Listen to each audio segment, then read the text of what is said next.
Afarsaadhaa fi abdii qabamanii jiran jechuudha. Qabamanii abdiin hidhaadateef jechuudha.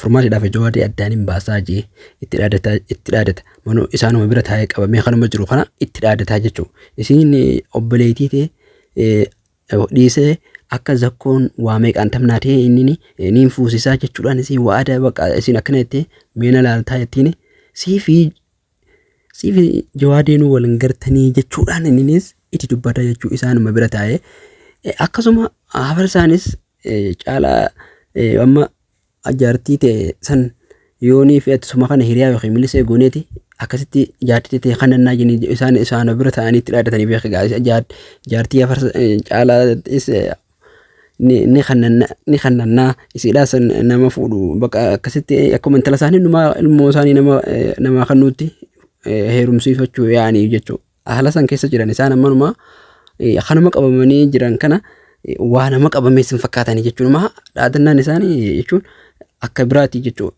Dhaadannaa akka biraa dhaadatan numa ilmoota isaanii ni kannannaa akkasumatti illee bara ilmoon tiyya qabamtee isin bira tajirtu waan ikraameen teenya daleeyde waan ikraameen teenya amata meeqa dura hojjettee deemte nyaatti ilmoon tiyyaa jechuudhaan dubbata. Maaliif ilmoon tiyya qabeenya obboleettiin tiyya daleeydee deemte san nyaachaa jirti. Qabeenya keessanii miti kan jiraachaa jirtuuni jechuudha ittiin dhaadataa jechuudha. Isaanuma bira taa'uudhaan hedduu takka itti dhaadataa.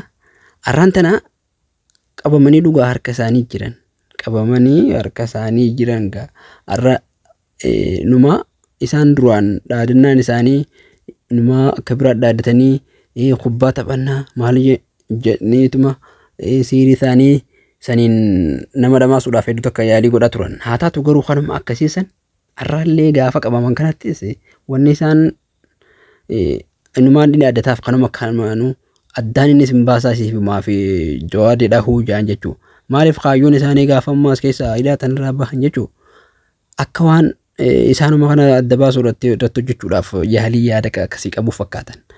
Nama tokko amma isaan kaayyoon isaanii booda isaan kan adda baafnaa obboleettii tiyya akkamitti obboleettii tiyya tana niin baasanaan jetti. Obboleettii tiyya baasuu miti siiyuu jaarsa kee kana siif addaan isin baasa jechuudhaan itti dhaadata. Maaliif qabamtaa hordoftoota kiyya nama yuutuu rabbiin nagaa nuuf haa ta'u rabbiin nama hundaa walitti haa fayyisu. Maaliif isaan kunis ammaan tana kaanichi qabee kaanis asii qabee kana jechuudha ooluu miti. Rabbiin nagaa walitti haa godhu akka nama iyyuu gammachuudhaan warreen ilmaan isaanii guddifatu rabbiin nuuf haa godhu. Maaliif uummata keenya hundaa bakka girgirrii lafarrattis biyya hundarrattu girgirrii biyya fedhe hunda keessatti girgirrii uumuu miti. Warra nagaan kabajaa waliin jiraatu rabbiin nu haa godhu. Kabajamtoota kiyya hanga viidiyoo biraatti walitti himnutti. Assalaamu alaikum warahmatullahi wabarakatuh.